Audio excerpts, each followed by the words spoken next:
KZ EDX PRO. Review. Trending devices. Pros.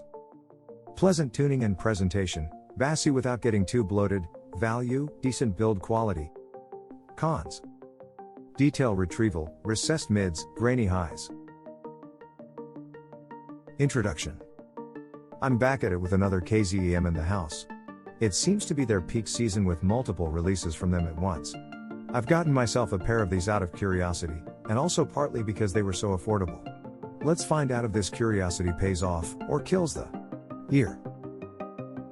KZ EDX PRO. Accessories and build quality.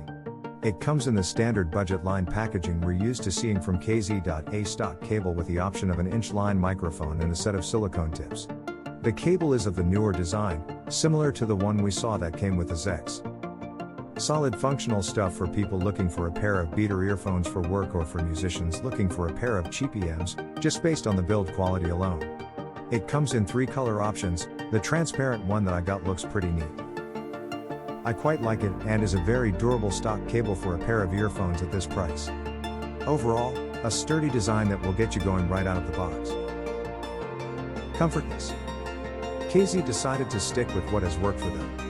Not super comfortable but a generic shape that should fit most ears. The material is plastic, as expected at this price point. Nothing more to mention apart from that it works. Music listen to. Chicago Symphony Orchestra, Beethoven Symphony 7, Boston Symphony Orchestra, The Nutcracker Suite, The Vamps, Cherry Blossom, Paul Kim, Need to Breathe, McFly, Vivaldi's Bassoon Concertos, Green Day, Joshua Stefan, Vampire Weekend. Bass. The bass is really improved from the original EDX. The EDX felt unlistenable for any period more than 10 to 15 minutes with how bloated and muddy the bass was. Yet I found it hard to criticize it given its price point at $5. This time KZ has perhaps taken a step back and for a tad more, offered a much better middle ground, with a bassy tuning but yet cut back on the bloatedness. The bass is relative punchy and decays much more naturally now. Mids. The mids have the usual recess that the KZ house tuning possesses. The mids are alright and clean in presentation. There's not much going on here and the sound doesn't really impress. But what impressed me was the decent tonality. No metallic timbre, no harshness, and actually enjoyable when my expectations were kept in check. Treble.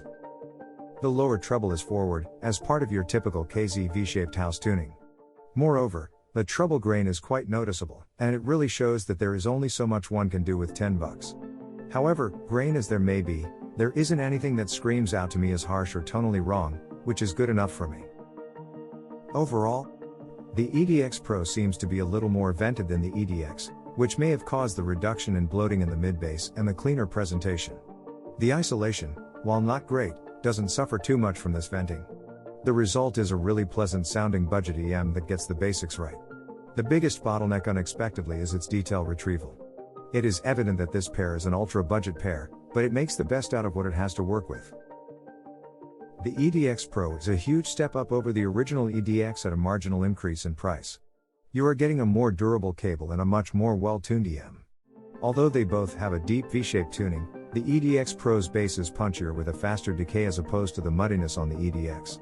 Presentation is also less closed-in and claustrophobic on the EDX Pro. The overall quality is better as the new cable on the EDX Pro seems more durable. Conclusion. The KZ EDX Pro is a huge improvement over its predecessor. Tuning-wise, a lot has changed and listening to them side by side, I wouldn't have guessed they belonged to the same line of EMs. That is saying a lot since KZ has a pretty traditional / typical V-shaped house sound. The KZ EDX Pro is not mind-blowing, and I would say it sounds alright. But for $10, it's pretty good value. Be it for a cheap replaceable EM as a musician, or just an alright sounding pair with microphone functionalities for you to work comfortably in a cafe, I would say it's a fair pickup and a reliable one at that. Overall grade.